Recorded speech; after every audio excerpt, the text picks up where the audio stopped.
Бүгін сіздерге түрік тәттісі пахлаваның жасалу жолын ұсынамын. Өте дәмді, ас үй ханшайымның әрбірінің қолынан келеді. Жасап көріңіздер. Көп зат кетпейді, жасалуы да өте жеңіл. Міне өте жұмсақ, ауызда еритін пахлава. Видеоны соңына дейін көріп отырыңыздар.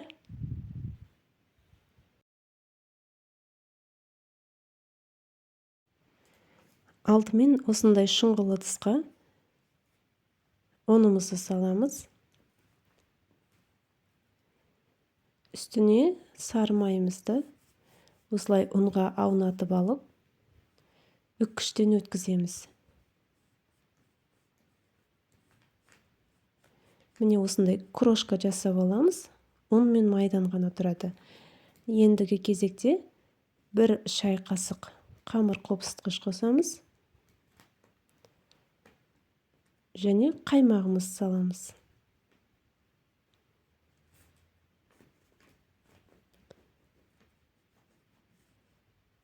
Екі жұмыртқаның сары уызын саламыз.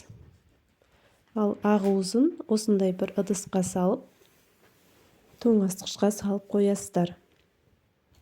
Ол бізге жаңағы салмасын дайындау кезінде қажет болады. Осы заттардың барлығын біркелкі етіп, осылай әдемілеп араластырамыз. Әбден бірігіп, қамыр болғанша араластырамыз.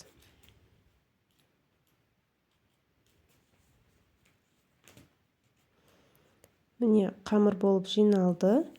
Енді осындай бір целлофанға салып, немесе пищевой пленкаға орап, тоңазытқышқа қойып қоясыздар. Бізде грек жаңғағын алдымен жуып, одан кейін осындай пештің табасына салып, 150 градуста бір 15-20 минуттай кептіріп аласыздар. Одан кейін бір әдемілерін жаңағы жеке ыдысқа салып аламыз. Ол бізге пахлаваның бетін әдемілеу үшін қажет.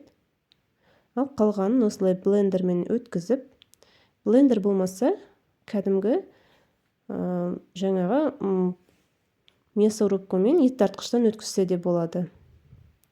Үстіне қантымызды қосамыз және жаңағы 2 ақ уызымызды қосып, жақсылап араластырамыз.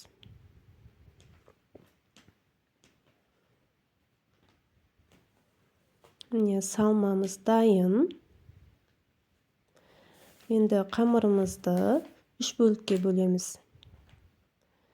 Бірінші бөлігі сәл үлкендеу, қалған 2 бөлік кішіректеу болады. Үлкен бөлігін алдымен бірінші жаятын боламыз. 3 бөлікке бөлдік, үлкен бөлігін жаямыз.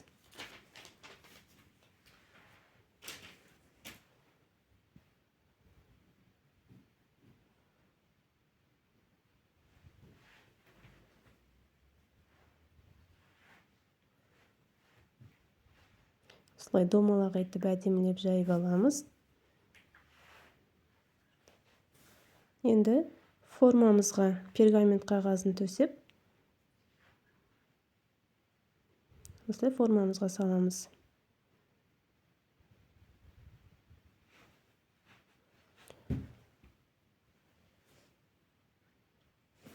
Ендігі кезекте жаңағы салмамызды 2-ге бөліп, бір бөлігін осы қамырдың үстіне жаямыз. Біркелкі етіп салып, тегістеп аламыз. Енді екінші қамырымызды жаямыз. Осылай кішкене ұн сеуіп жіберіп жаямыз.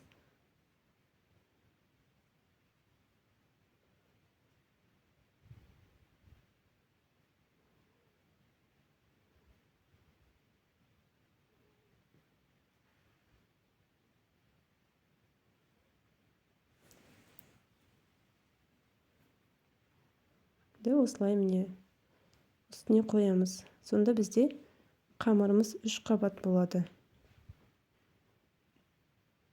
Шеттерін кішкене басамыз.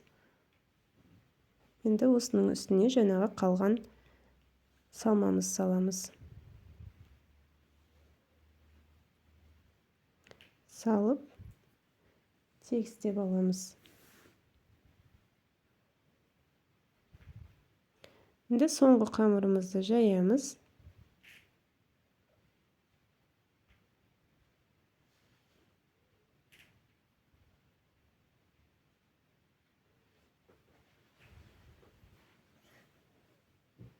Міне осындай дөңгелек етіп жайып алдық.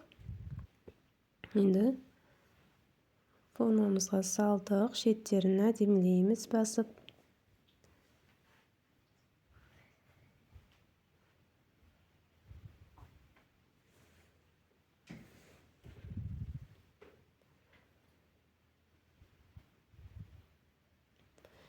Енді бетіне узор жасаймыз. Пахлаваның жаңағы ромбик сияқты қылып, осындай ромбик жасаймыз. Толық кеспейміз, тек бетінен ғана әдемілеп узор жасаймыз. Және бір жұмыртқаның сары уызы қажет болады. Бетіне әбден әдемілеп жағамыз.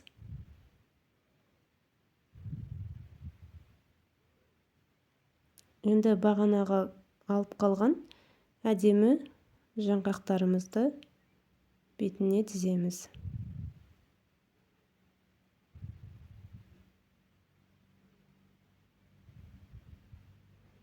Осылай. Әрбір ромбиктің дәл ортасына қоясыздар. 180 градуста 30-40 минуттай піседі. Міне біздің пахлавамыз пісіп шықты.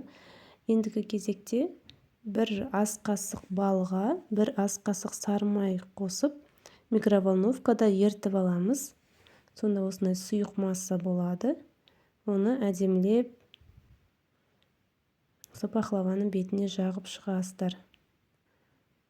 Ол және пахлавамыздың жылтырап және әдемі көріну үшін, және балдың бір ерекше дәмі болады. Міне біздің пахлавамыз пісіп дайын болды. Әдемі әрі өте жұмсақ. Кескен кезде ортасы барлығы піскен. Өте дәмді. Міндетті түрде жасап көріңіздер.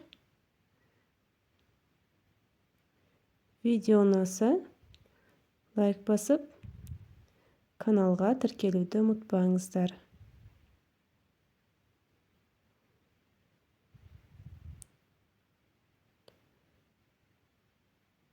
Астарыңыз дәмді болсын.